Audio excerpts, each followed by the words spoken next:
Halo semua, perkenalkan nama saya Nahda Haura. Jadi materi yang ingin saya jelaskan yaitu terkait dengan coaching skill, khususnya dalam mengembangkan potensi seseorang melalui teknik mendengar, bertanya, membangun kepercayaan, dan menetapkan tujuan yang efektif. Apa saja sih kira-kira yang ada pada coaching skill? Apa itu coaching? Jadi coaching ini bertujuan untuk menggali dan mengembangkan potensi seseorang, bukan sekedar memberi nasihat.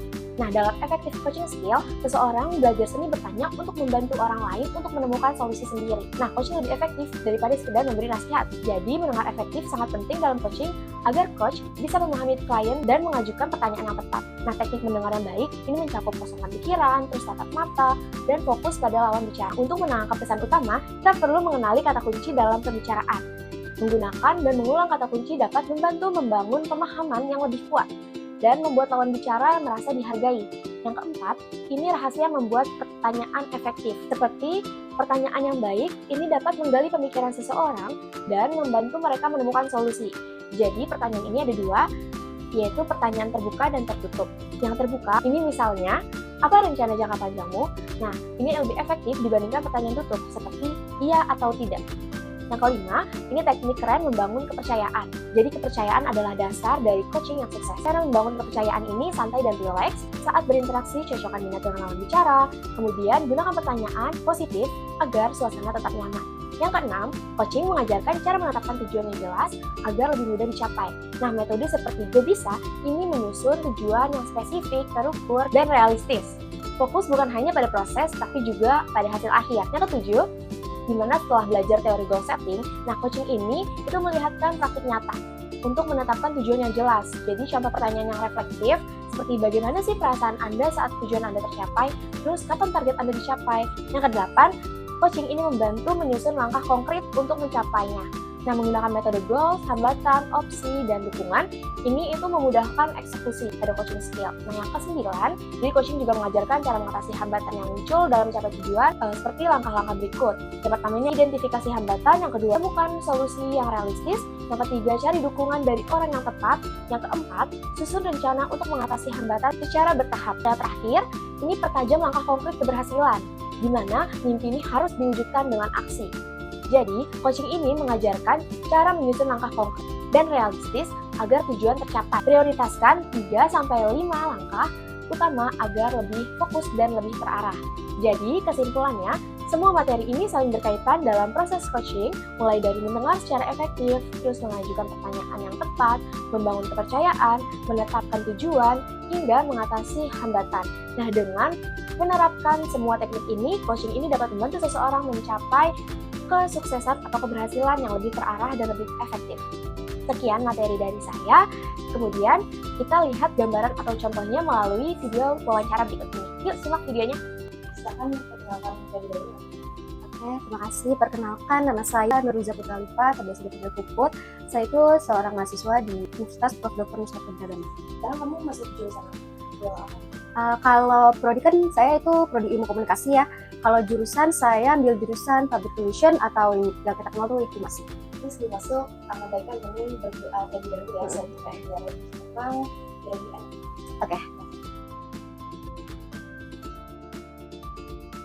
Sekarang apa nih yang lagi ada di pikiran kamu yang lagi pengenin? Yang saya lagi pengenin banget sih magang ya atau PKL sih. Sama saya pengen itu buka bisnis kecil-kecilan lah sama teman-teman gitu.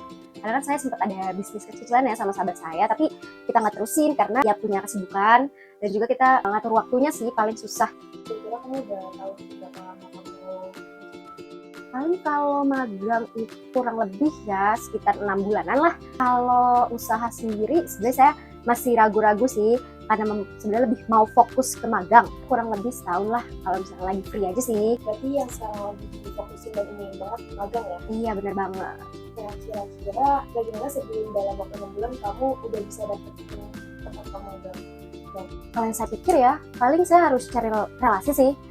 Atau bisa saya cari di aplikasi-aplikasi untuk tempat magang atau Instagram, ya kayak semacam sosial media, dan juga paling kayak LinkedIn. Kira-kira dari tadi cara kamu itu ada gak sih hambatan atau kendala yang bakal kamu hadapi nantinya? Hambatannya tuh paling ya dari segi relasi ya, untuk mencari orangnya sih, kayak kenalannya gitu. Kalau saya sebagai mahasiswa paling kenalannya kan dari dosen atau dari teman, dan temannya itu juga yang harus kita tahu dia pernah magang ya sebelumnya atau pernah kerja gitu, atau dari teman-teman saya yang kemungkinan udah kerja gitu sih. Kira-kira kamu tahu nggak orang yang bisa kamu jadikan relasi? Karena Tiga-tiganya mencapai banget menurut saya sih, karena deket juga dan menurut saya benar-benar bisa untuk saya capai sih relasinya. Kayak dari keluarga saya, teman saya ada 2 orang lah ya, sekitar 2 orang yang emang udah kerjanya tuh udah lumayan lama. Oh ya, sama pasangan saya paling gitu aja sih.